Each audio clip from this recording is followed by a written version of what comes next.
Oh, okay, good boy. You ready?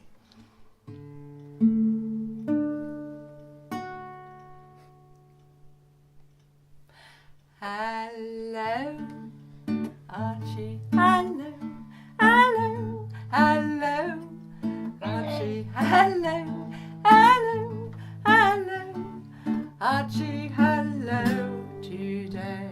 Hello, for music. Hello. So it's good to see you for music, Archie. It's good to see you for music today.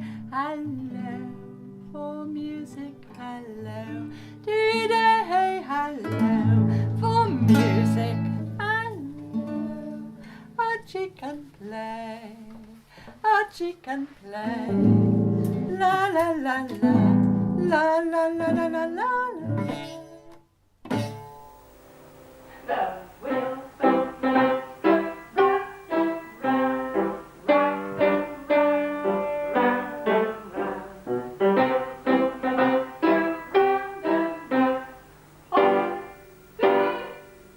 round and round, round and round. Round and round, all day. Oh, it's beautiful. I think when Emma interviewed you at the end of the project, you said something very poignant. You said that it had made you proud of Rory. Oh, really? And because I've used these clips to show music therapy students, I've used that quote really? because it was so.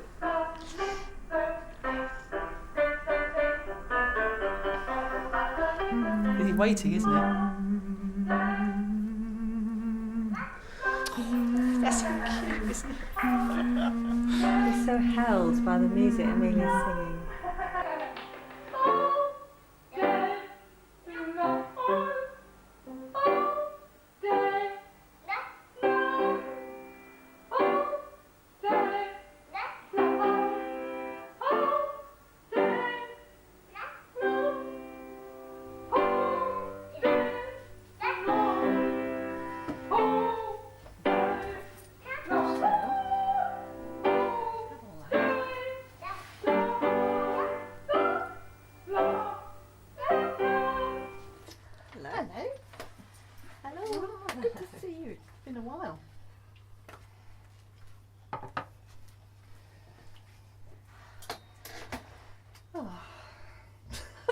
It's been 9 years, it's been a while. That would do. We started out the project with Emma in the room filming every single session, and it was very much discussed with the families before we started. So if you remember, you talked to the parents first, you got them to sign the consent forms, in fact just like you did when we did this second project. True, yeah. And it was very clear from the outset that what they were agreeing to was music therapy sessions that would be exactly like any music therapy sessions, but the difference was that there'd be somebody filming. So that was there from the very outset. So the only time I ever saw them was with a camera in the room. So the camera was in the room every single session all through that period. So obviously we went through an ethical procedure with the parents, and they had to sign consent. And in fact, I think within a session or two, the children, the parents and myself were used to it. And I think it was mainly because you were very sensitive. You were behind, you had this huge camera, this VHS thing, which is enormous. But you kind of were very surreptitiously behind it, and you weren't in any way in the way. And I think we all forgot about it. I never felt that I was intruding. No. And in fact, at some moments, the children would sometimes come and interact with me. And I think perhaps because I was a music therapist. Yes. And you could respond appropriately. Yeah.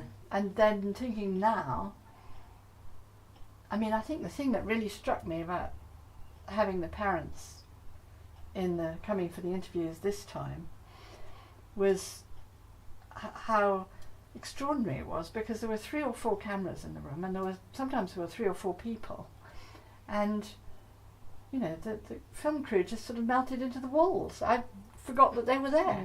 And we had all these people there. But as far as I was concerned, very quickly when I was interviewing, I forgot them. Yeah. I don't know.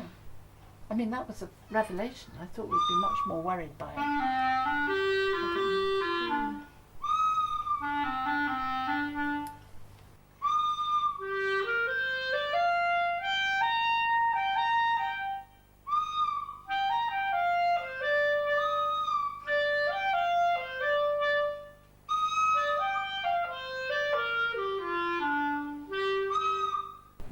Looking back and thinking about it, I was able to think more about why we were doing the things that we were doing with with the turn taking, and sort of like the one where you're playing the kazoos together. That was lovely, and you were just sort of like having a conversation with kazoos and sort of tell how that was doing turn taking and conversing and stuff. So it was really lovely to see, really lovely. And then you were quite entertained this morning, weren't you? Oh yeah. What was your favourite bit? It might have been the one with the mat. Yeah, the hiding behind the the screen.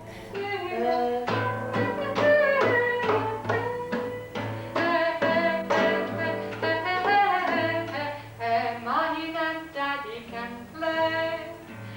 Mine and Daddy can play too. Thank you so much for coming. She said you are almost 25 years in this service, and I know you from 16 years. I know. Well, 16 years ago. Yeah, one in mine 3 years, and then I'm coming and in this room, and you always to me. Thank you, and you doing. Thank you for coming. Mommy and Ben can play today. Mommy and Ben can play. Mommy and Ben can play on the guitar today. Mommy and Ben can play on the guitar today.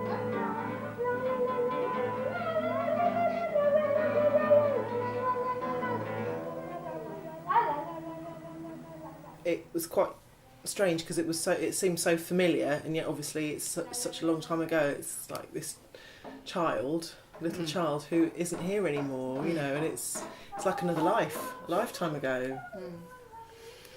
Yeah. And you said you were a bit sort of unsure about going back.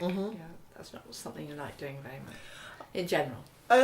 Well, I think as well we felt a bit. We weren't sure. What did we think before watching it? Did you say you were a bit nervous about seeing it? You guys said you been embarrassing at how I looked. Worried about looking different. But you were so sweet. Yeah. Didn't you think you looked sweet? Yes. I mean, how could you not? You're just so engaging, such an engaging little boy.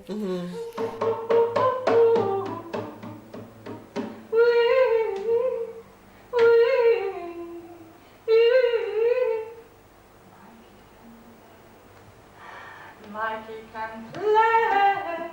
La la la la la la. No, good. Because he enjoyed them. It was like one of the few social interactive things he did then, for what interaction there was, because he was very, very isolated. And it's actually still a little bit so, but way better. It's like he's always stayed on his own terms. Sure. Yeah. But that's fair enough, that's who he is. Hello for music. Hello, hello. Hello for music. Hello, hello, hello for music. Hello to the William. Hello. Is it 16 years? 15 years? Yeah, I think it is 16 years, yes. A long time ago. Yeah. So, what's it like coming back to the building? Have you been back to the building since? I have been back to the building since. Where? Not frequently and not for a long while. But it's, it doesn't have a special vibe for me. I don't come in and think, ooh, the tragedy, nothing like that. Oh, okay. Yeah. So it doesn't bring back awful things. It doesn't bring back wonderful things. It's just sort of quite neutral. It's quite neutral, yeah. Yes, yeah. Okay. Hello, Jamie. Hello, hello, hello for music. memories? Difficult times? Mixture really of both. It's I mean, when you sent me the DVD of the old music therapy, I've forgotten so much of it. So much has happened since then, but it was really good to watch it and just to see what a difference it had made. And its communications come on. So much. Yeah, you were just, when in that video, you were just starting to use words. And you were very energetic. Yeah.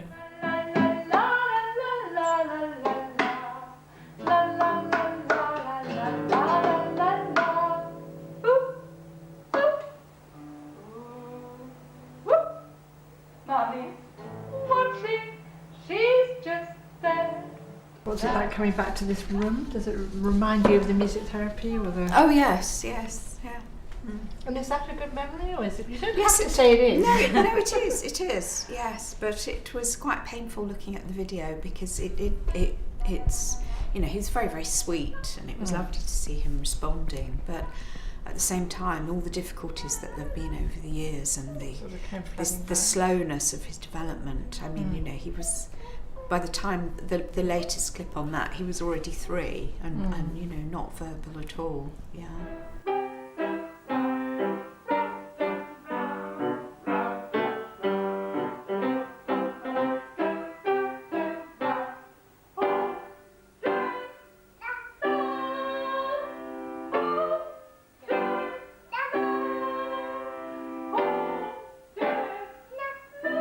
It's like he's playing as well, isn't it? That's what's so lovely about it. His little face, he's enjoying it and he's playing. Yes, I mean that was what I think, and I have, I've been able to show lots and lots of students that clip. Oh, you're famous, Rory. Very famous. Definitely, because it just shows how the structure of the music definitely helps people to use language, which you weren't using so much as you are now. So he gets by now, don't you? Do you mind, we were just talking, do you mind me bringing up the significance of today's date? No, not at all, not at all. Today, on February the 14th, 2000, was when Rory got his diagnosis officially of autism. Gosh. So that's 17 years today. Gosh. Must have been quite a difficult day. Oh, it's dreadful. Dreadful. That's when all your little hopes go pop, pop, pop, pop. Because actually it was funny because I remember when I had to bring him to the CDC, and I thought he can't be autistic because he's so cuddly. And it was interesting that in the little snippets of the videos I watched yesterday, the bit that actually did make me feel a little bit tearful was when he came running over and he was sort of clambering all over me. And I thought, yes, he was cuddly. And I kind of thought that was my get out card. I thought he can't be autistic because he's cuddly. But in actual fact, when I looked at the notes I'd made, when I had a bit more knowledge, I always gave it to them on a plate with all the things that I said that he sort of struggled with. But say right at the bottom was he's cuddly, and I thought, nah, he's not autistic, but of course he was, so yes, it was quite difficult. You've looked at the DVD, and so what was that like? I was really scared. Scared before you looked at it? Oh yeah, I only looked at it yesterday because I had to. I kept putting it off because I just didn't know how I was going to react. And so yesterday I sat down on my own in the study and put it in the computer and then sort of grappled, to try and get the thing on. And I loved it. I loved it. So what do you think you were worried about? I think I was probably worried about a comparison of then and now in some way. I probably couldn't express it any better than that. I was just really worried about, how cute he was when he was little. Well, he's still cute now. He's a good-looking young man. He is a very good-looking young man. And I suppose perhaps I was thinking about the sort of little hope bubble popping, thinking about what I was like then and, hoping possibly that he was going to make loads and loads of progress. But I didn't feel like that at all. When I watched it, it was really joyous. And I was laughing at bits and sort of punching the air at some other bits when I think you were doing Wheels on the Bus and he kept filling in look at that. Oh, it was beautiful, and he kept, the word at the end, he kept filling it in. And I thought, was I aware of that when I was sitting, or is it because over time, and obviously, you know, I know a lot more about autism now. Laptop. That's not your laptop. So we mentioned briefly that you gave some really positive feedback about music therapy then. Can you think of any other ways that music therapy was helpful for both Rory and for yourself? Well, I think that's now refreshing my memory, that it made me realise that he was capable of some form of communication. And then when he went on a bit later on, was he doing PECs before then? I think he tried PECs after that. And of course the first time he just took the cards off the Velcro board and just threw them about. And I felt a bit down, but actually I think the music therapy made me think, right, I'm going to try again, because I think he's capable of doing this. And obviously it was only about a couple of weeks later that he really picked up PECs. He found it quite easy.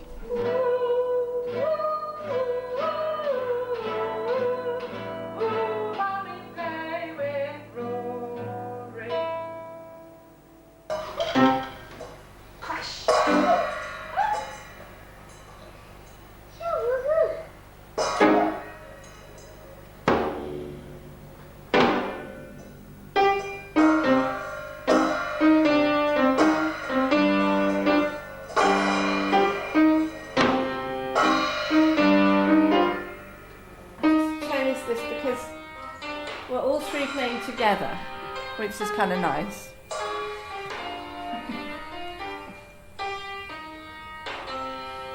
And you're really responding to the music. Oh, yeah. You're having a whale of a time. Because when you came in on that day, you were not at all sure.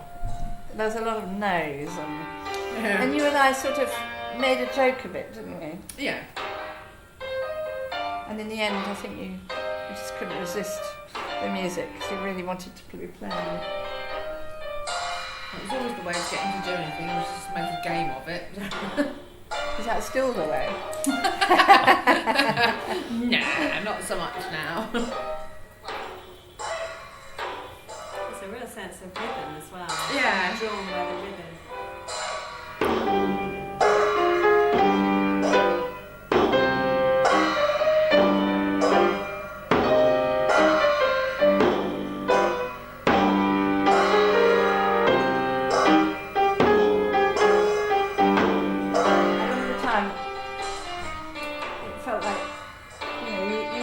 To be able to feel in control of the situation at that time when you were 3 or 4. And so in a minute you start conducting. So now you're going to, this is enough, this is it. So it is getting louder and louder and louder.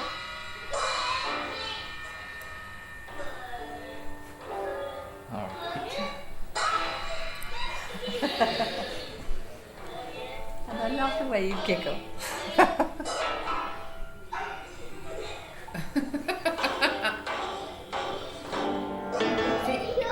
Asked me how much language he had at that time, I wouldn't have, remembering that, I wouldn't have thought that he had as many different words and was able to express himself quite as well as he could do.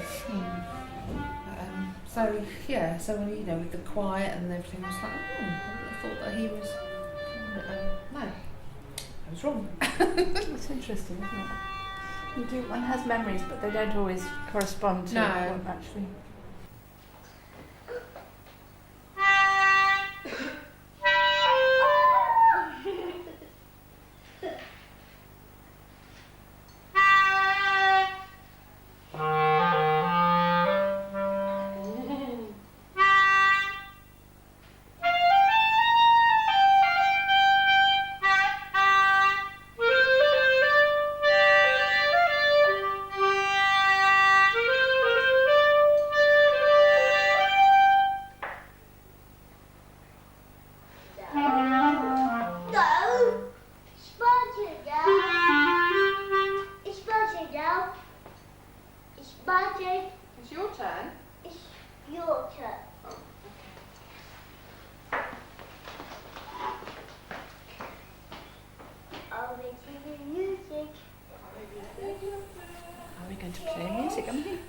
Sentence. He's talking quite fluently by the end here.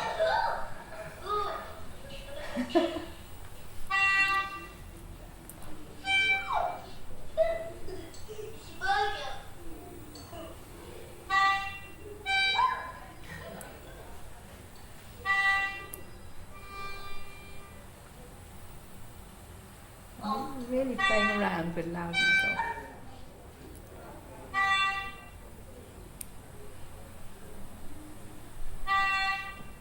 Come on, Mum. Oh, just hilarious.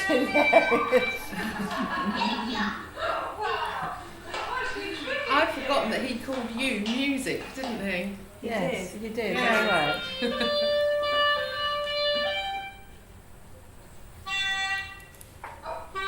Doing the same as I do, hiding.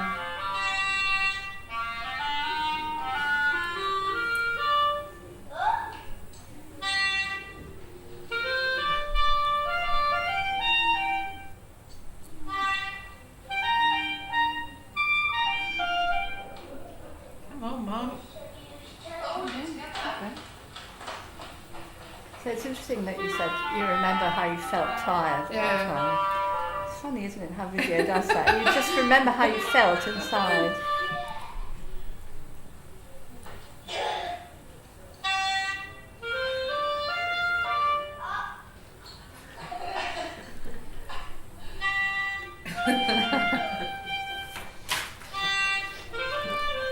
It was at this point I must have been in charge of the session.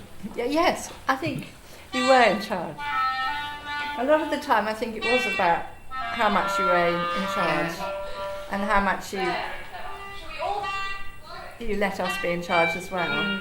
Well, I think, the music therapy along with, the other stuff that we did here at the CDC definitely helped my understanding, or not just my understanding of Amelia or autism, but just my getting to know Amelia particularly, and that can only have helped. You sort of talk to other parents and they're still, their kids are older and they're just diagnosed and they're wondering what they can do to help. And I think because we went into it all with him so young, and that we were able to do things together like the music therapy, just for me to be able to get to know Emilio sort of better just one-on-one and have that time with him doing different activities and sort of learning what made him tick. It definitely helped with all sorts of aspects of how to get him to do things that he didn't particularly want to do, or he would always respond well.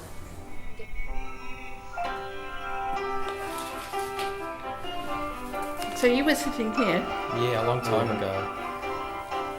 Same here.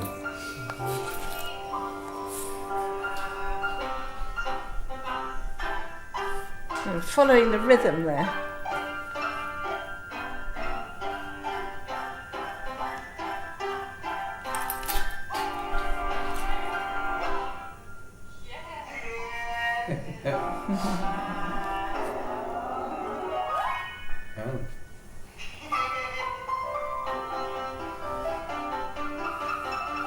And then there was another little bit later on.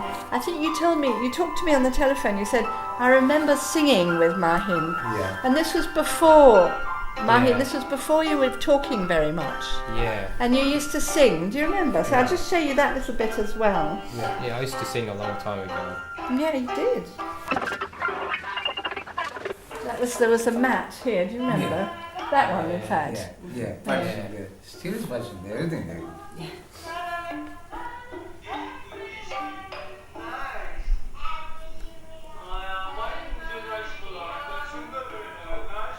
Oh, yeah.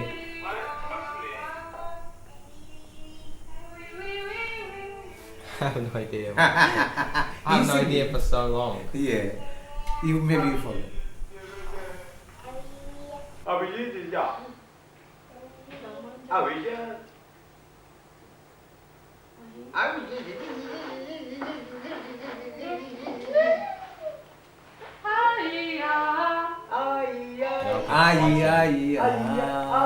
yeah, one film song. This isn't my normal life anymore. No, you've changed a lot since you were this size.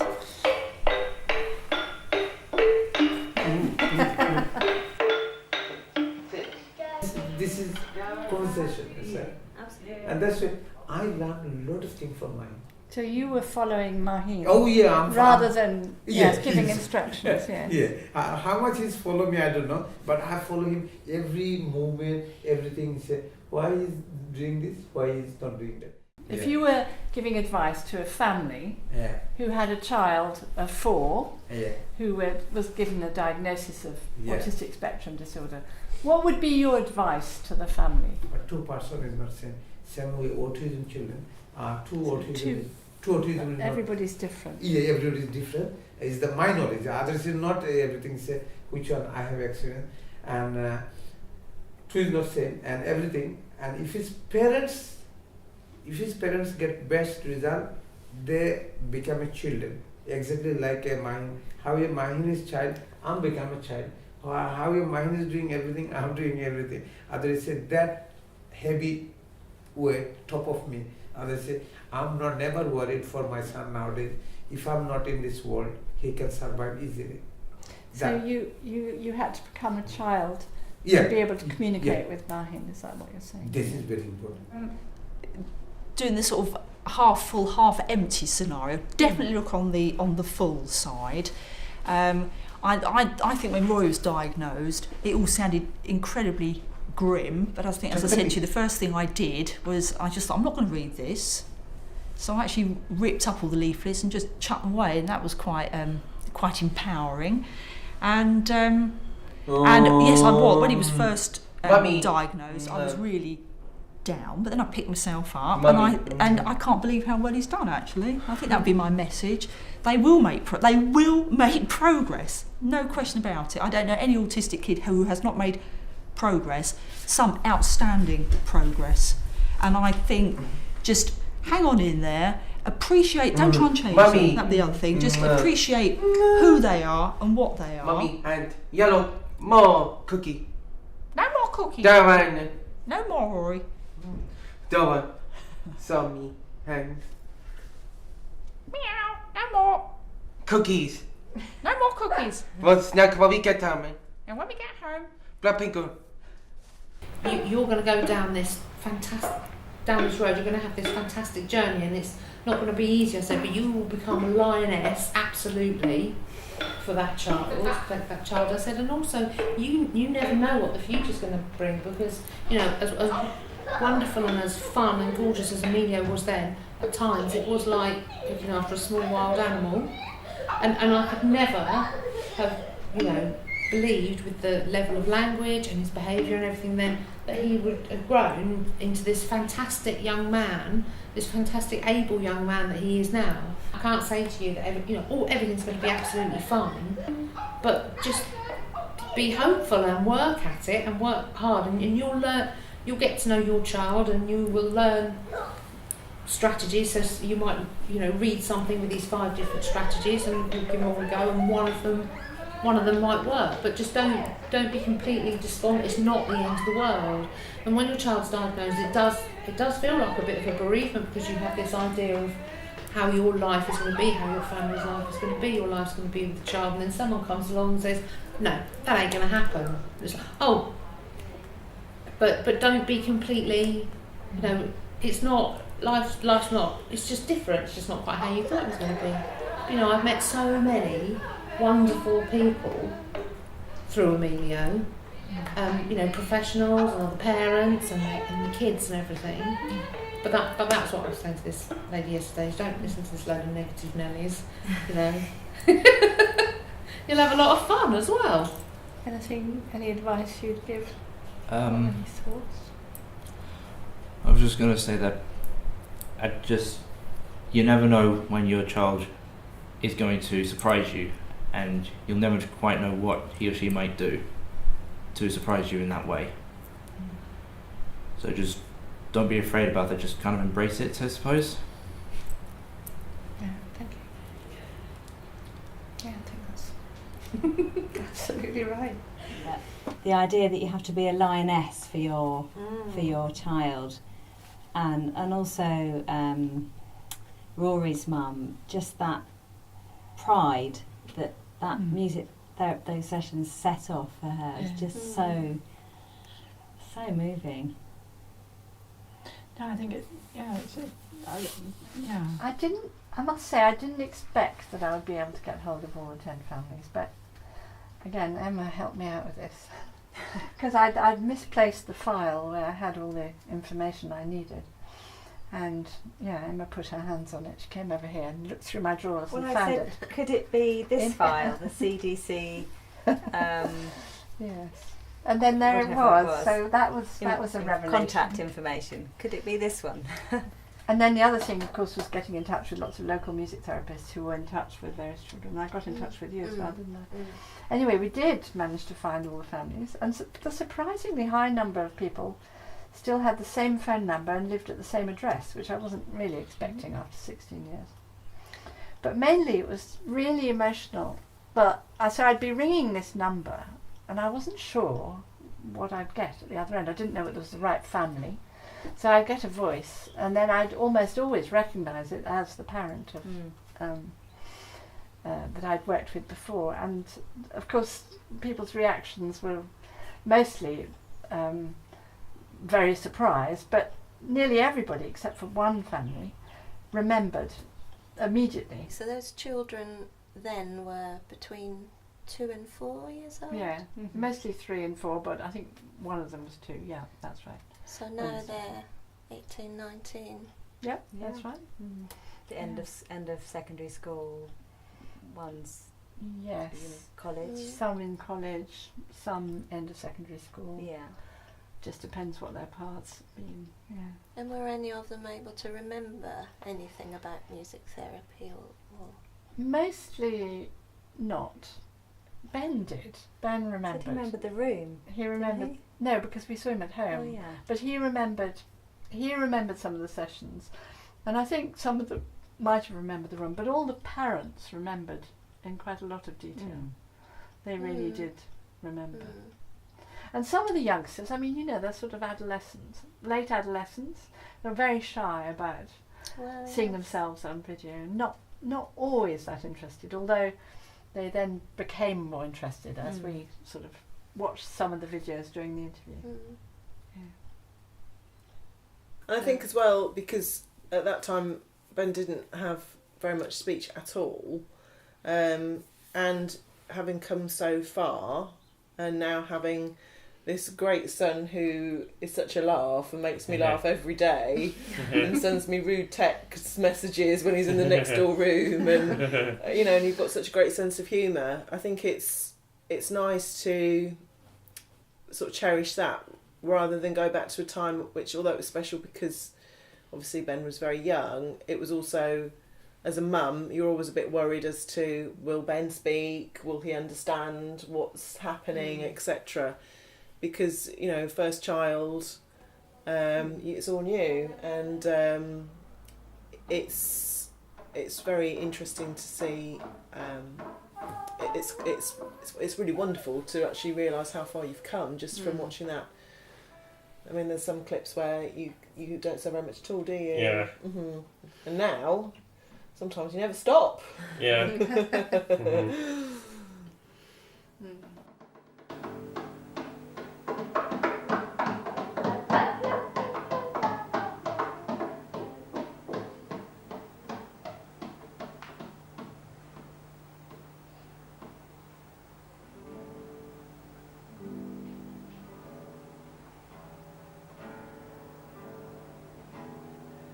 I guess, and that was another thing when you were little at the beginning of this work. So a lot of the words that were coming out were sort of copying the ends of words, sort of echolating and stuff. But by the end of the work, that had completely gone. So one of the things I was looking for was initiated, for you to kind of feel relaxed enough to initiate, rather than always like the wheels on the bus waiting. when you're like substituting his own words and things in the songs. Yeah.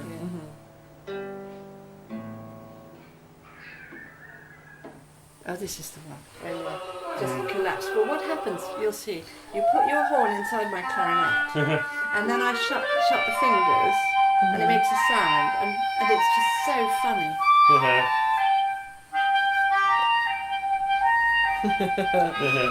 And nobody, you were the first person to show me this. I mean, it happened by accident. Yeah. So now when I put all my fingers down, it produces a sound.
It's funny, isn't it? Because you don't hear that laugh anymore because it's different life, it's a different child, you know, and it's grown up. The noises, yeah.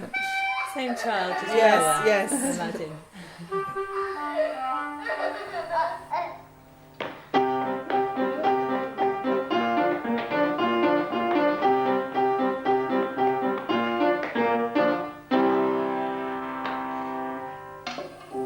You were responding to the music completely. Mm-hmm. So we were doing two different activities. One was rushing around the room, and the other one was playing this instrument, and it was completely dictated by the music. Mm-hmm.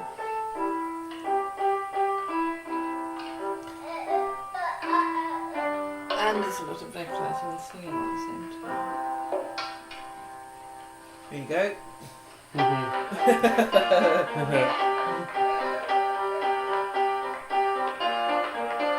So you understood the game then, didn't you? Yeah. Completely. No doubt about it. Mm-hmm.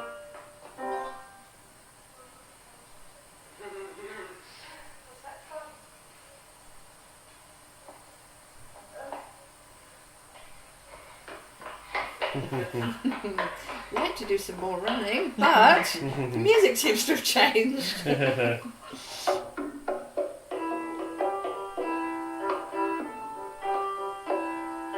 Also, we're following the rhythm of the sound perfectly.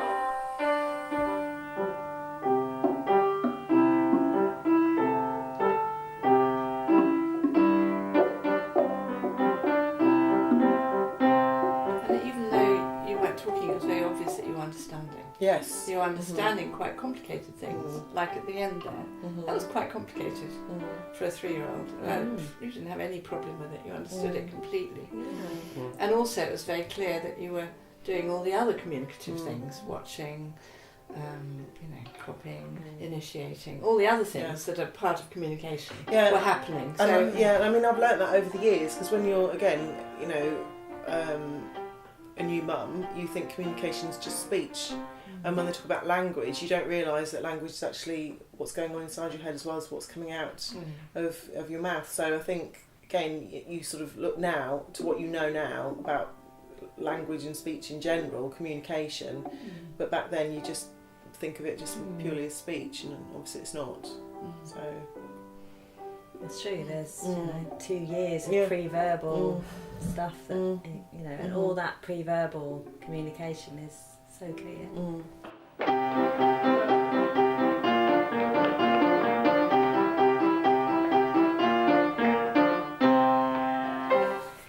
So at the time, I think we talked after, it's such a long time ago, but I interviewed you after the sessions and you were very positive.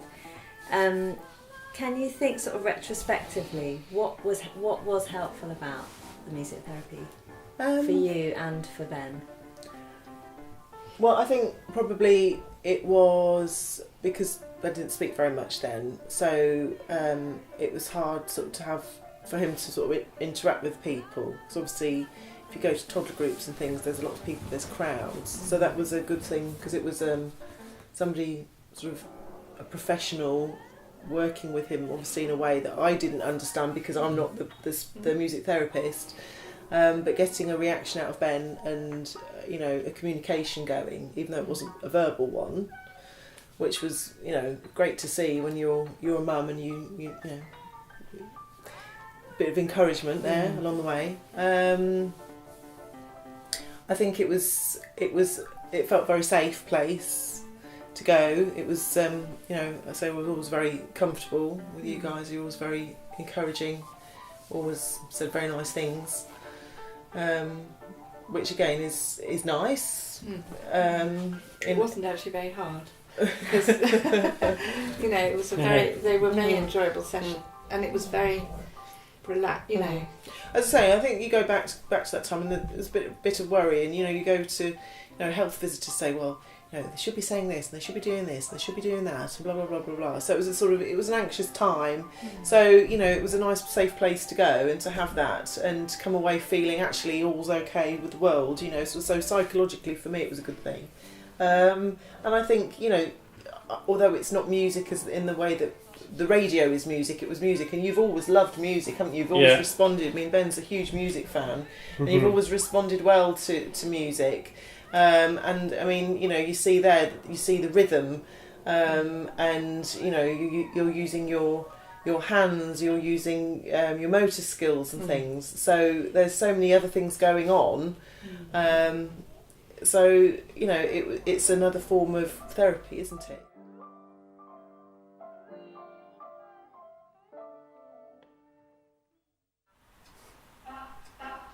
Now this is so. At this point, I was just trying to capture his attention, and in fact, the thing that got his interest was when I did this funny gliss sounds.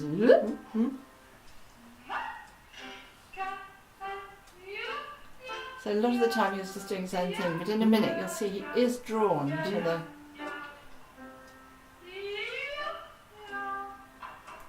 See a little smile. The sound.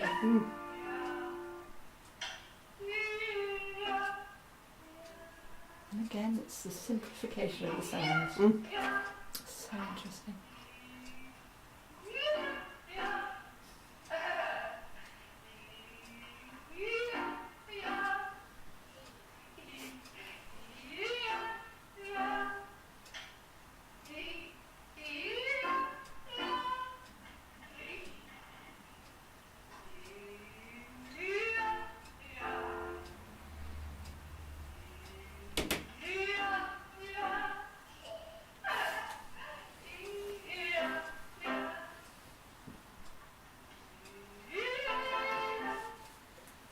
And also giving him the time.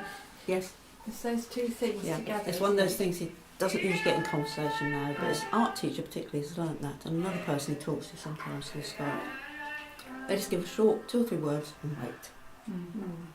And you wait way longer than you think you're going to have to. Yes. But the answer's there, he's just getting it.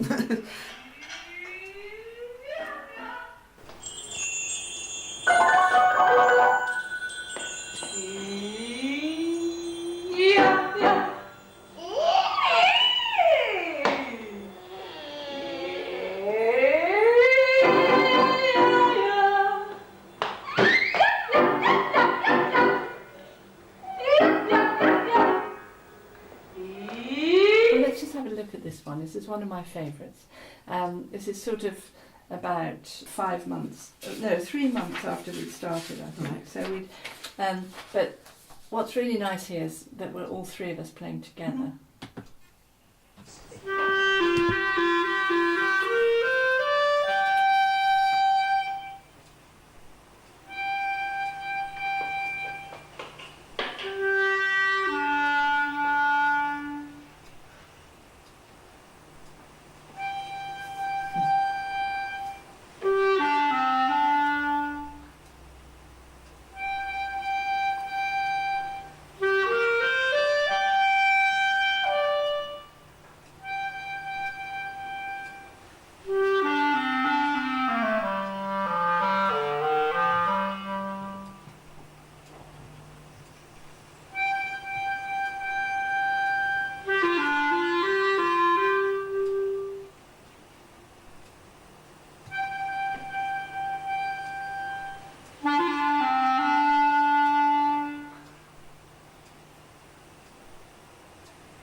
were saying about the processing, I wonder whether one of the things that helped him, although I hadn't thought about it until this very moment, is that it was slow.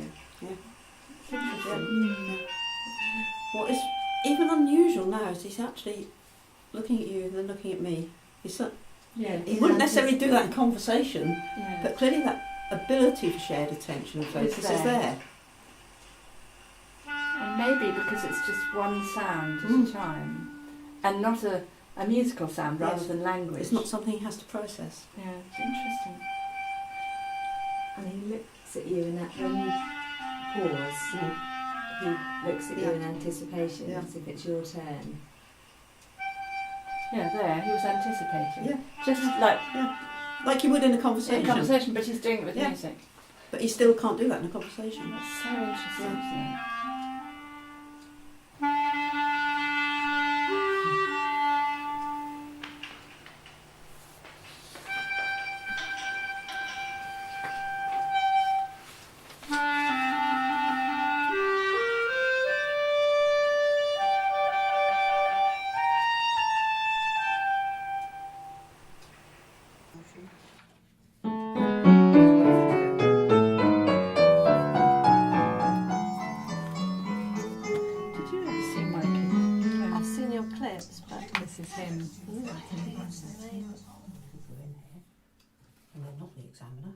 Sit up straight.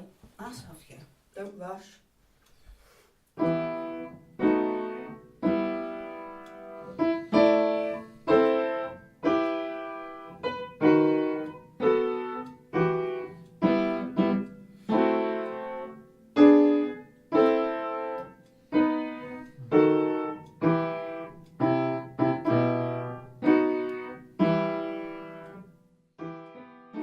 Fascinating. I've really never thought of that quite like that.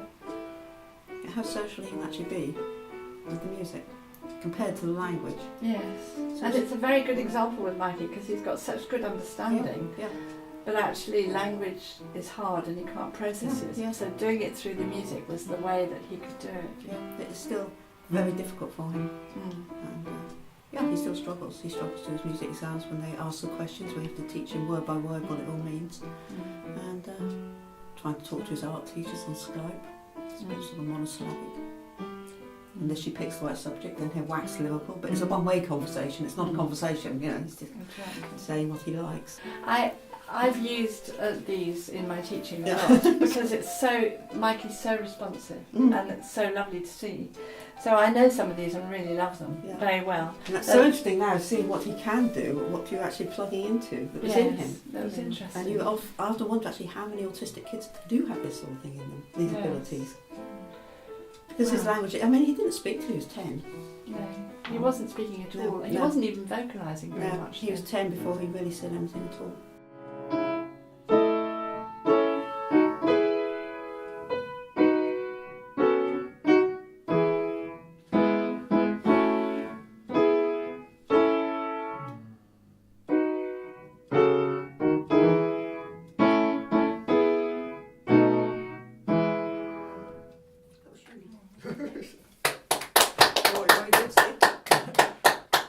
So Beethoven's your favourite? Yes. And do you like playing scales as well? Yes. You do? And your mum told me that you paint as well. You do pictures? Yes. There's some drawings on there under your black bag. You made some pictures? Here. Oh my goodness, this is you. You did these? Yes.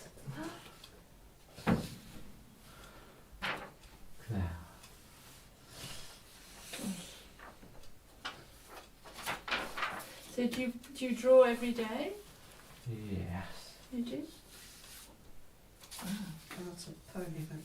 And this is a poem? And he sort of put it in with the photography and that sort of thing. It was all part of the poem that he's doing.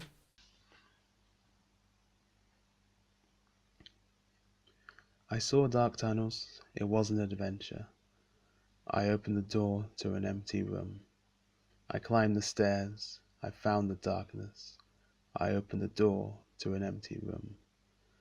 Windows for stories, spooky spaces, old telephones, creeping wet places, holes to stand in, scary exciting. I open the door to an empty room. I read the signs, stiff jacket hanging, feel the ghost crying in the empty room, big heavy doors where the light is shining, and inside the door, my empty room. That's really nice that you're able to write those things down. Well done.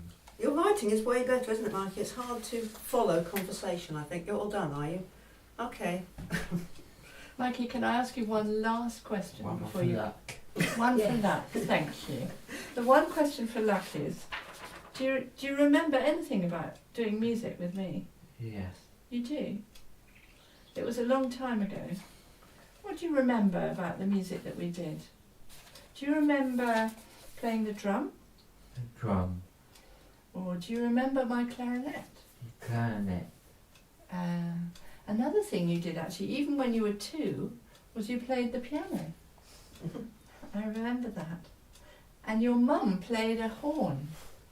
Do you remember that? Yes. I do remember you identifying then that he had perfect pitch. Yeah. And he still has it. Any note you say, he can sing it. You know, yeah. It's very good for oral tests. Thank you very much. Very thrown by all the people. Of course, but he's done pretty well. Yeah. Did all the young people, did all the families come? So I actually managed to get in touch with all 10 families, which was really exciting. So we had 9 out of the 10 parents who wanted to come and talk to us.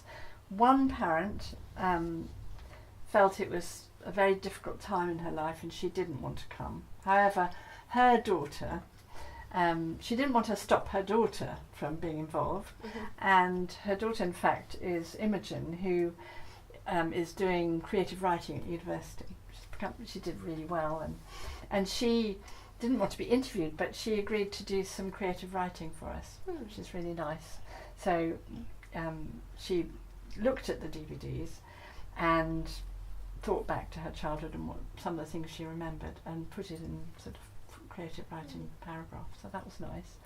And then we had one young person who's quite able but who actually didn't want to have anything to do with the film. He didn't want to be interviewed and he didn't want us to use the clips of himself as a little boy. However, his mum came and talked to us and she talked about her own experience at the time. So we've got her talking about what it felt like being a parent but without talking about him. And then there was one young person who didn't really have the capacity to answer questions and where his mum felt it really wouldn't be an experience that he would enjoy, so we thought it wouldn't be fair to ask him to come. And everybody else we saw, I think. So that was more than we thought, really. Amazing that you were able to contact them all after all that time. Yeah, it was a surprise. Back when I was less aware of the world around me, I was an avid dancer. I regularly attended ballet classes as a child at my primary school. Those were small affairs, and for a few years they were cancelled due to a lack of attendees. When they were reinstated, I stuck out my chest and told everyone within earshot that I was a grade 6 ballet dancer. What I didn't add was that I was only in an advanced class because there weren't enough students for the grade 4 classes. Following in the footsteps of my sister, I took up piano classes and modern and street dance as well. Compared to ballet, I felt like I had been cannonballed into the deep end with modern dance. There were too many people to form a good rapport with the group, and the movements proved difficult to imitate. It did not occur to me that one has to perform the moves at the time. I was miserable because I isolated myself, something which worsened when my sister left, but I stuck at it regardless. I experienced similar problems with my piano playing. You have to be flexible with how you move your hands, but I could never grasp this concept. My movements were rigid, as if my limbs were fashioned out of metal. I ended up quitting around 2 years after my sister did. What style danced me were my secondary school dance classes. To put it nicely, it was a dancing ground for the troublemakers. Only 3 or 4 of the 12 students there came to do any sort of dancing, and the teacher was more volatile than a kid's science fair. That's not something just limited to dance. Secondary school ruined a lot of things for me. When 6th form approached, I wanted nothing more than to leave everything I had done behind. I stopped attending ballet. I dropped out of a street dance team. Looking back in hindsight during my AS levels, I recalled my inability to perform simple moves, my embarrassment at being put at the front, my apparent lack of improvement, and vowed never to make a fool of myself again. But it wasn't all bad. If nothing else, dancing has made me a more conscientious walker on the street by not bumping into people as often. Music took on a more functional role during sixth form. 3 hours a day was spent on the bus, and blaring music at full volume became essential in order to get through it. I wouldn't say that my life improved once I stopped dancing. Being less active takes its toll after a while. I was aware of this and took up Zumba with my mother for a few months. My issues with coordination and spatial awareness plagued me still, but I had the most fun there. There's something invigorating about jumping around a place to energetic music. You're compelled to keep up with the music beat, and that's not something that exists with dreary piano pieces or generic pop music. These days, dancing and music play minor roles in my life. I struggle to work with background noise. Someone walking down the hallway can break my concentration, and I have a bad habit of writing down conversations that I overhear while I'm trying to write an essay. As a result, I only listen to it when I'm relaxing. I prefer instrumentals. Most lyrics are too poorly written for me to appreciate the song. While I hate repetitive music, I usually put a song on loop. I'd like to take up dance again over the summer. Whether I try to redeem myself with ballet or try something different remains to be seen. I have one incentive to follow through on this. I'd love to be able to touch my toes. Again.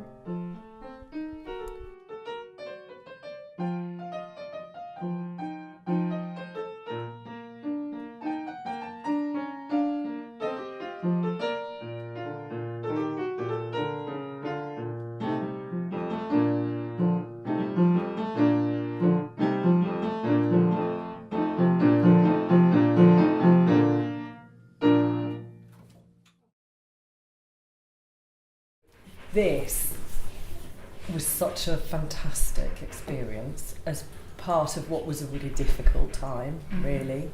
And being in the waiting area, you know, I know lots of parents who, you know, because people say, oh, CDC is lovely, and people say, no, it's not, it's horrible, because it's where you go and hear things you don't want to hear, and, you know, so, but actually, I just, this, looking at it really brought it back, looking at the film, what a fantastic experience it was for me. So there are good memories and difficult ones associated with this. Yeah, I mean, associated with the music therapy, they're all good, I must say. It was fantastic. And as I said to you on the phone, I mean, I've, you know, it's part of my journey. I was a teacher then, and I'm a therapist myself now. I'm not a music therapist, so I use integrative arts kind of therapy with children. And it was this, and my parenting journey has been a big part of why I do that. And the children, coming to children where they are, rather than trying, you know, not that I consciously knew it, but looking back on it, it just it's such a kind of relieved feeling in a way, to just how it was at a time when, you know, life was pretty challenging in most places, really. Is there any message that you would give the them family, for the family receiving diagnosis now, today? Your child is just as much your child as they were yesterday. They're your child and themselves, first and foremost. And autism is a way of being in the world. It's an important part of thinking about who you are, but it isn't who you are in the sense of it being like a blueprint. It's part of who you individually are, they individually are, I mean. So that they're them still, just as much as they were, and will always be them first. And their autism and how it affects them and how they experience it in themselves is particular to them. So it's important to acknowledge it, but it's that's how I would think about it. Yeah. I don't know if that's yeah. I think that would be very valuable for any parent to hear. Yeah, I feel. Oh, she's doing really well with that trumpet, isn't he? He's doing really well with that. And we noticed he was making a lot of vocalizations and relating to you beautifully, and having what you called conversations. But he doesn't really do that now. That's the thing. So it made me feel a little bit sad looking at it, thinking, yeah, he used to be like that, and I'd completely lost track of just how social he was.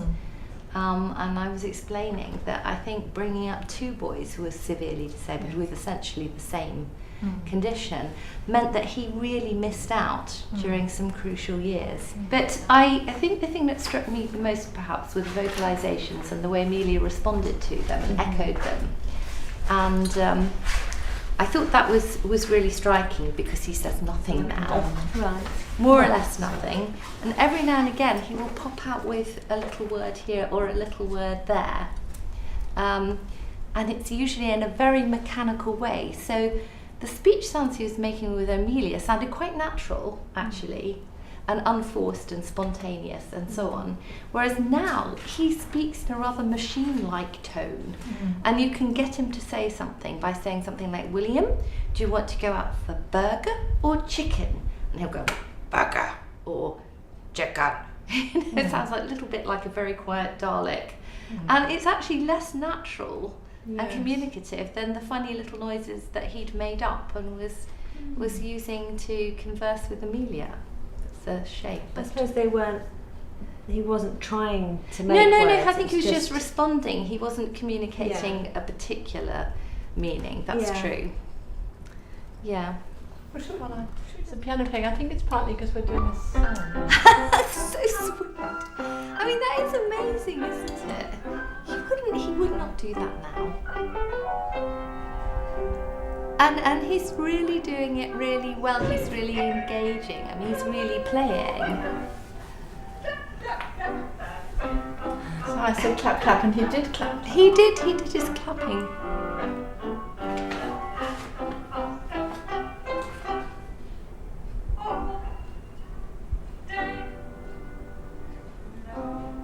So I think I was leaving gaps because he did sometimes complete them. Yes, he did a little note.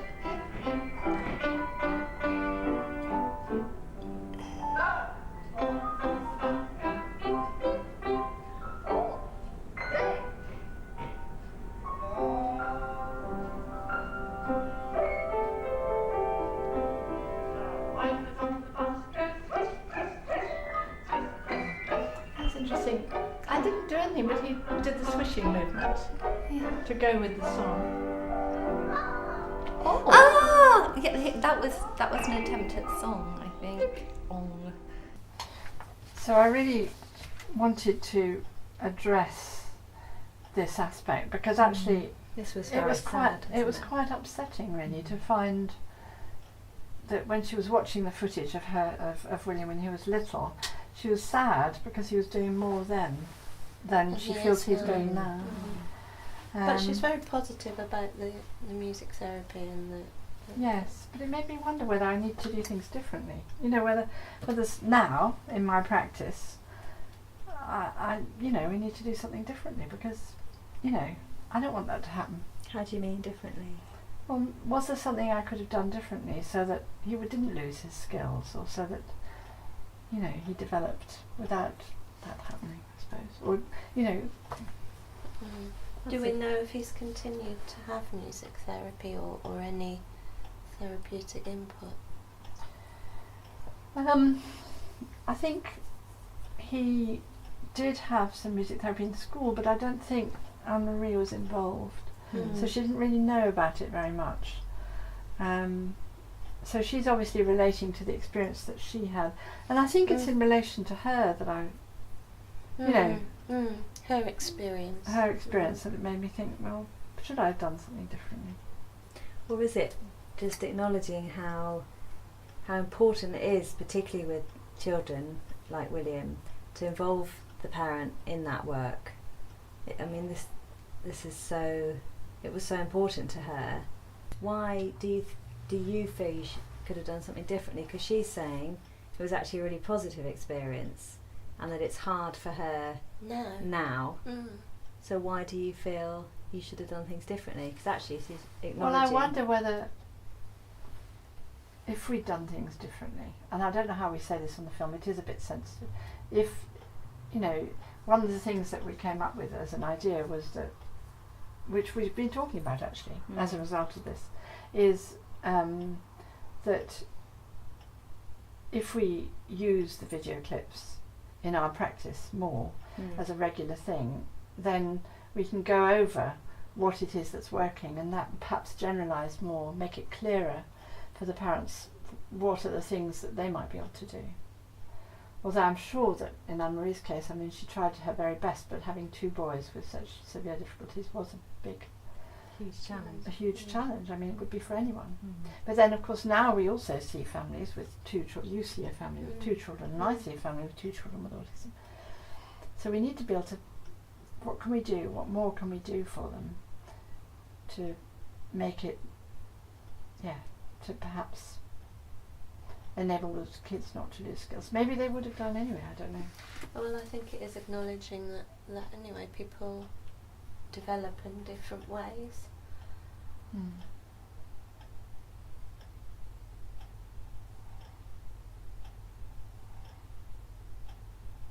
The fact that we didn't even have DVDs in those days. I know. Well, the camera I used was massive, and it had an actual VHS tape in it. It had a tripod, a big tripod. It was over there. Yes, I remember. They actually had a VHS tape inside the camera, so imagine it was huge. So this is one of my favourite. I've been showing music therapy students these videos to teach them about how to work, because you were such a good example. Oh.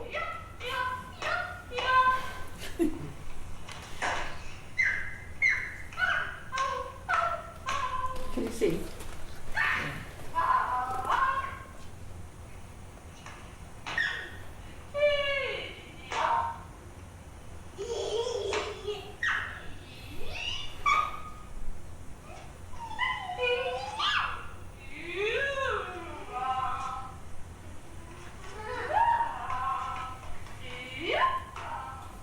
And then there's a little example of after this jumping around, where you had a specific game you played, and it was your invention. Nobody else did this, and you picked up the beaters and you did this. Do you remember that? I do remember that. And a lot of the work, because as a result of that, because I wanted to do what you wanted when you were little, a lot of what we did was around the beaters. So when we weren't moving around like this, we were playing. So there's another clip of that. And the reasons it's such a good example to show, look, 2000, 17 years ago.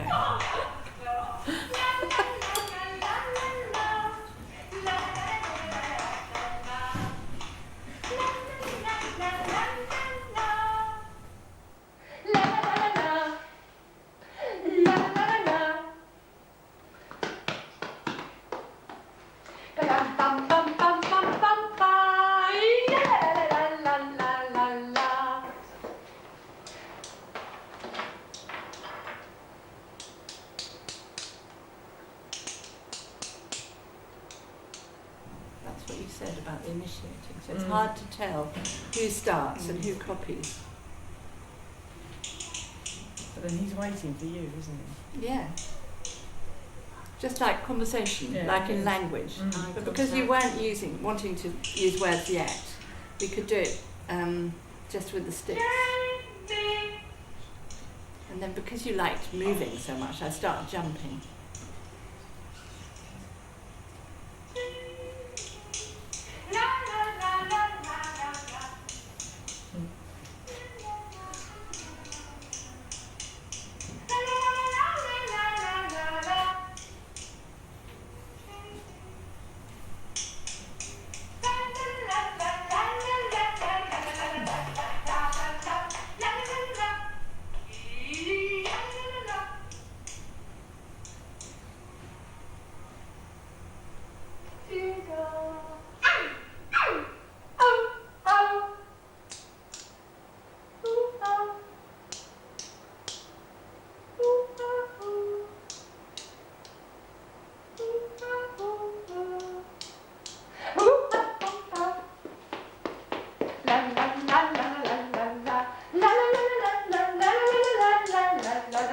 You don't go back and look at. I mean, I had the video. And Yes. I don't know if I watched it much after, after We finished. Yeah.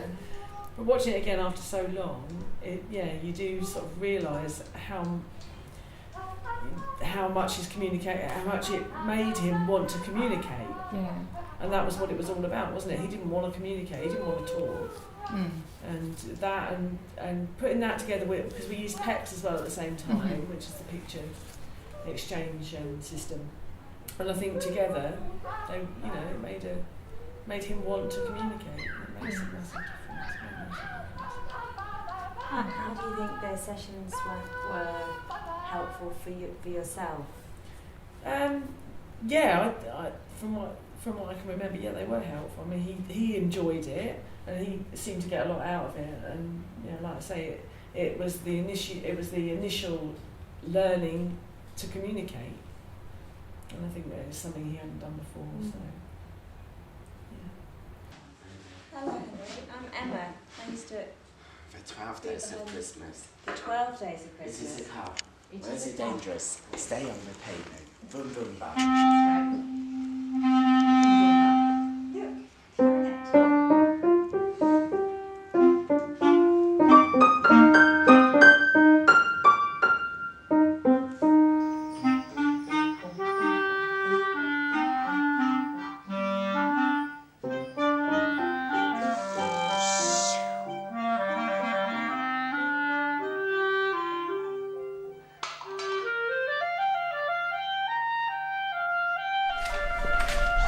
Oh, he's looking at you, isn't he? He Rather than really the is. instrument. Yeah, it's wonderful.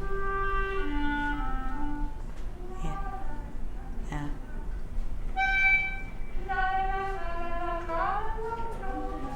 Yeah.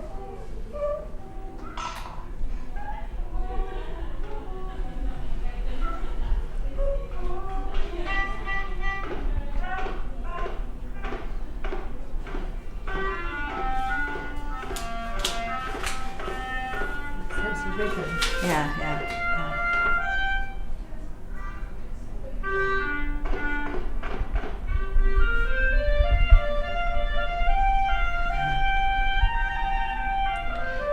He loves it, doesn't he? Yeah. And the nice thing about it is that I can move at the same time as I'm playing, which you can't obviously do when you're on the Piano, no. Yeah, look at this. Yeah. He's totally engrossed, isn't he? He is, isn't he? And this goes on for 6 minutes, this clip. I picked out 1 minute here, which is quite nice, but they're all good actually.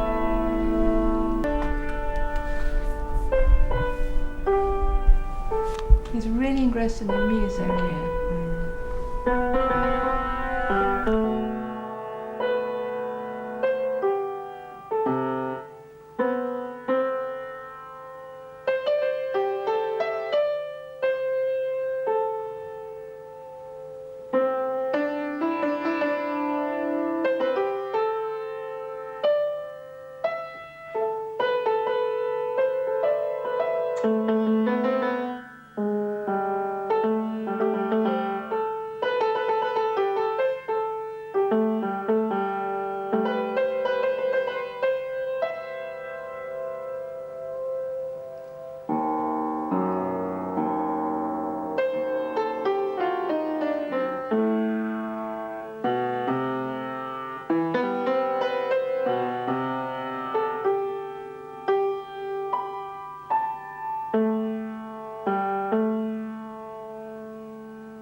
That's a remarkable thing for me in that clip, that he just was totally engrossed in this music making for 6 minutes.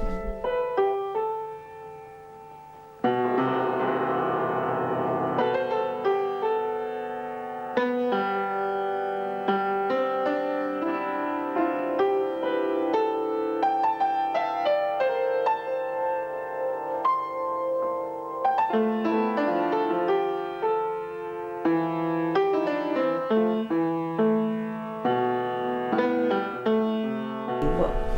do you think was helpful for Henry and for you? I think he could have done with it every day, really. I mean, I think that really would have helped him. I think you're right. I think we've just recently done quite a big study where we've looked at 3 times a week, work 3 times a week versus once a week. And all the therapists involved felt that the 3 times a week was, seemed to be more effective. I mean, I think that there's certainly an argument. It's just a question of resources, isn't it? And of course, quite often it's difficult because places don't employ music therapists for 3 days a week, so that makes it. But yeah, I certainly think there's an argument for that. I think looking back, I mean, I remember thinking, there was this one thing that was available, music therapy, that was excellent for him, but there didn't seem to be anything else. There wasn't speech therapy, there wasn't any effective help with behaviour, with managing sleep, with respite. There wasn't anything really, and that's very, very depressing.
He's not using any words, so we're trying to leave spaces so he can use the words with the book he really likes. And you were saying about you're trying to find things that Mum can do with him. It feels like she's very reassured by the book as well. She is. It gives her sort of focus. I think they've got this book at home, so they have it a lot, but and she's encouraging him to point and to sing along. It's almost like she needs that prop in order to remain playful. She doesn't find it that easy to be playful. I think she's much more relaxed now. Initially she worried about his difficulties, I think, which is very natural. I had a tiny turtle. His name was Tiny Tim. I put him in the bathtub to teach him how to swim. He swallowed all the water, ate up all the sun. Now he's lying in his bed with a bubble in his throat. Bubble, bubble, bubble, bubble, bubble, bubble, bubble, bubble. Pop!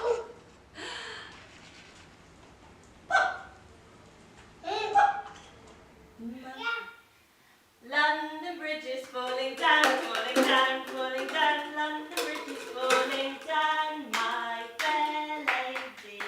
I just wondered if either of you had any other ideas of what might work with Tom. Well, there's the one with the London Bridge made me think of it, which you may have seen before, where you put the bells on top of somebody's head and you wait for them to fall down. In fact, I've got a clip of Archie doing that. And it's really quite fun, and you can see he's really engaged in it.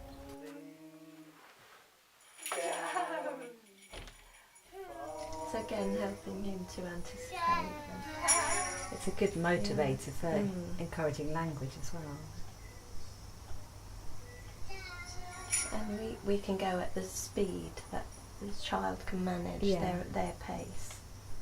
And it also can include, it's good for turn taking, and including parents, siblings, whoever is in the room. Oh.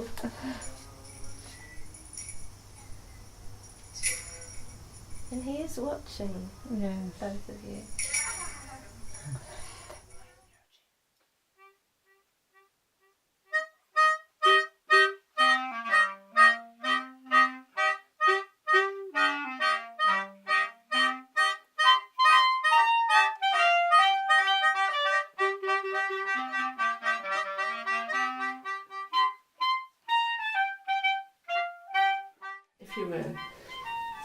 If you came across a family that had a young child with autism, what advice would you give them? Don't believe a word anybody tells you. I would really encourage them to see what is inside their child. So often people see the non-verbal child, there's nothing going on there, and there is. I wish I'd been told at the time, what to look for and how to encourage these things.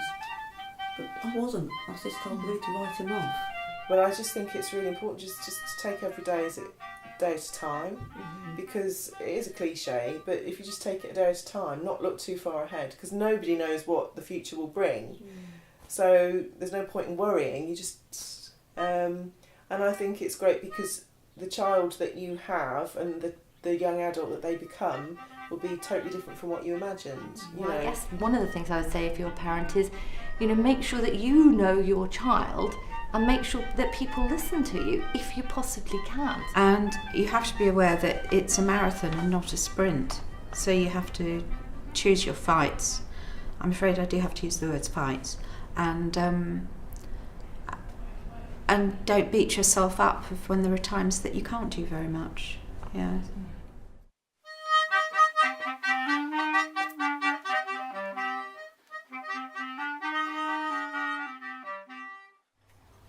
And I think for me what's come out so clearly is what a privilege it is to work with these families, often within weeks, months, and what a privilege it is to be part of these families' lives and to be able to to do the work that we do and start the families on their journey, and now revisiting these families 16, 17 years on and learning a little bit about their story and the chapters of their lives and where they're at now. It's just been a fascinating experience. And I suppose it's interesting, isn't it? Because each of the families goes through a slightly different process. Some families kind of seem to adjust and manage, and it doesn't become a trauma. But other families, they just need help to rediscover the fun because they're so worried. Or as in Maheen's dad, Jakir, he just needed some concrete sort of suggestions or help to learn not to just direct his son but pick up his cues, and that he found really hard. But our job is to help the parents see their child Yes, and what they can do rather where they're than at all the difficulties. Yes, that's right. Focusing on what they can do, not what they can't do.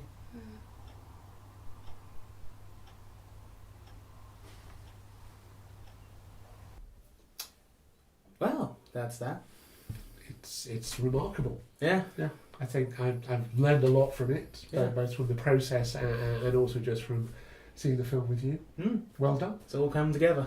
It is. I mean, and it is really quite astonishing how this film came about. It continues to surprise me how we managed to get involved with this, and just how from that initial contact with Amelia about the film, so much of the past came about again. I mean, I don't know, Amelia, what you feel about the coincidence that we all managed to be involved in this. Yeah, well, I'll never forget that email, because I sent an email to a common friend of ours, and then you responded to him saying, well, actually, I'd love to help Amelia on this project because she worked with me and Max 20 years ago, and I just nearly fell off my chair. I was astounded. And of course, we see each other in Sainsbury's from time to time, Yes. so it wasn't as if we were strangers to each other in the intervening 20 years. So it was very surprising for me to get that email saying, you know, Professor of Music Therapy, interested in this project, is there any way you can help out? It just, you know, everything seemed to lock together. I recall coming in and telling you that I'd been in touch with Amelia and that there was this possible project and would you be interested in it? And at the time, you know, you made a feature film, but while you were at university, you're still writing scripts. Yeah. You hadn't seen yourself as being a documentary maker. Well, I made a couple of documentaries, like small ones, and I was never planning to do the one this big. So yeah. But it was necessary, and I think looking back, I don't think I had any real realisation of what I was getting into. Not in terms of being a producer for a film, which is itself complicated because I know your style and you pull it off. You've seen what you pulled off. That's good.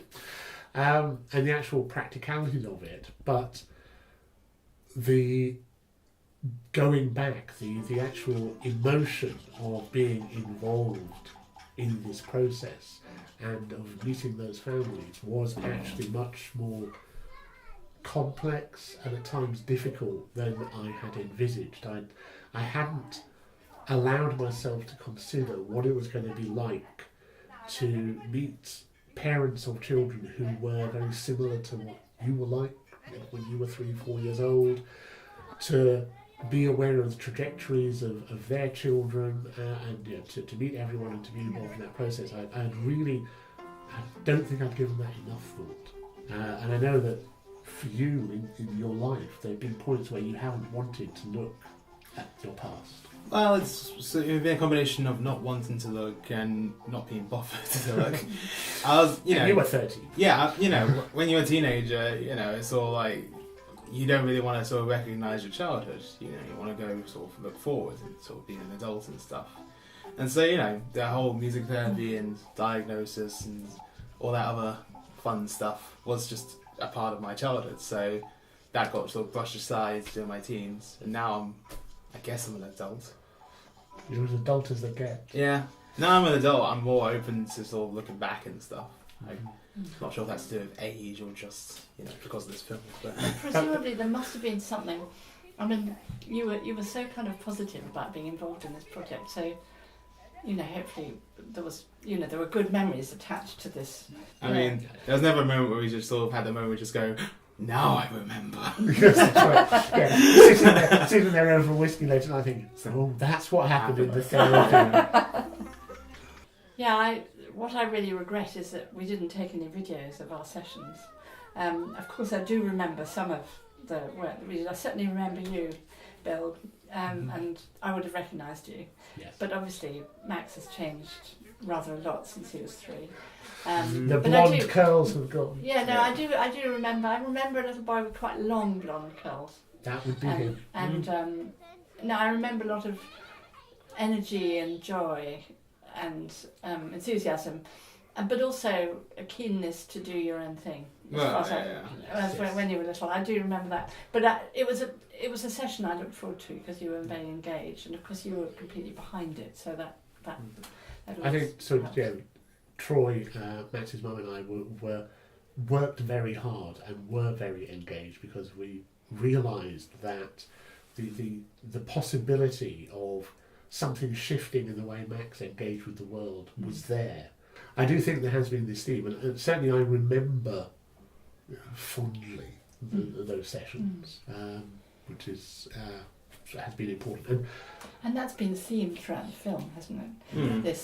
That actually for many people, it seems, for many children of that age, it seems that you can communicate non-verbally through interactive music making.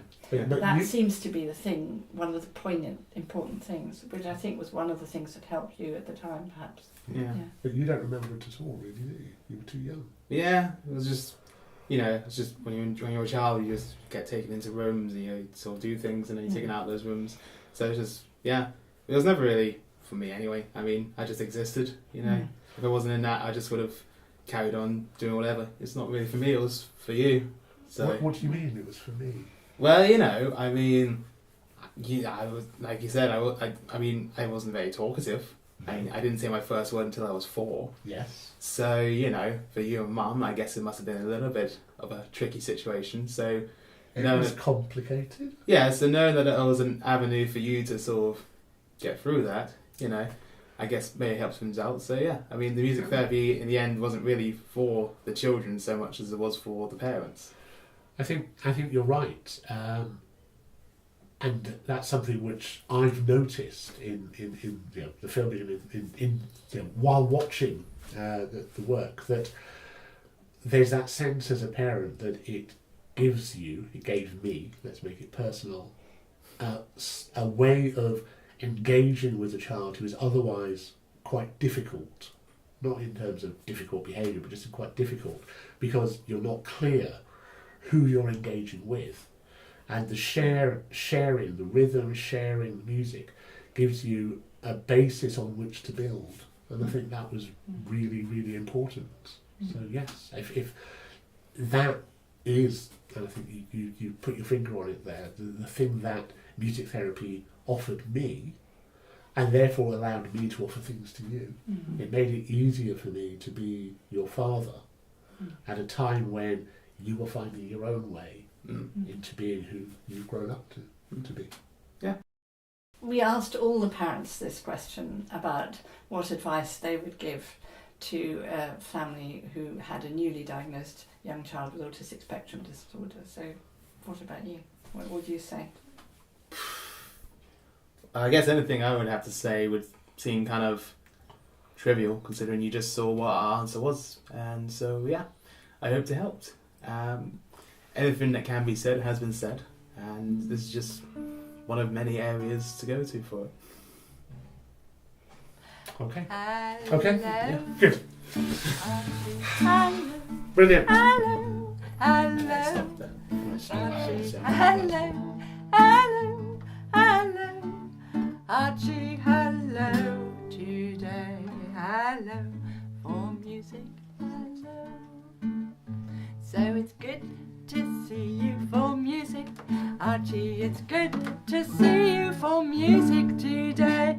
Hello for music. Hello today. Hello for music. Hello. Archie can play. Archie can play. La la la la. La la la la la la.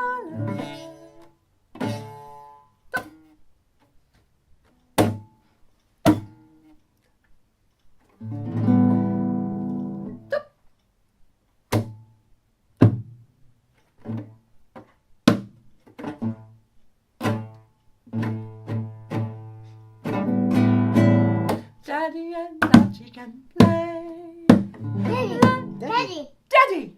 Daddy, Archie, Amelia. Daddy, Archie, Amelia. Not yet. Not yet.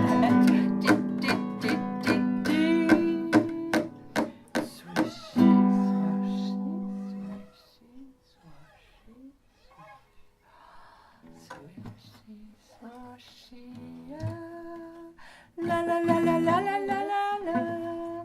1, 2, 3, and finish on the guitar. Thank you, Archie. Well done. Shall I get out the drums?